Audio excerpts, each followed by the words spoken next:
হাশরের ময়দানে রোজাদারদের সাথে আল্লাহ তাআলা কি করবেন? রোজাদার জান্নাতে কোন দরজা দিয়ে প্রবেশ করবে?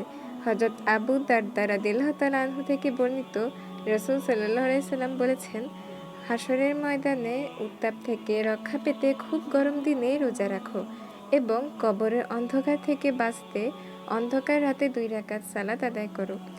হাদিসে এসেছে, আল্লাহ তাআলা নিজের ওপর ফয়সালা করেছেন, যে ব্যক্তি গরমের দিন রোজা রাখে আল্লাহ তাআলা ওই ব্যক্তিকে তার পিপাসার দিন পানি পান করাবেন। মুসনাদে বাজ্জার।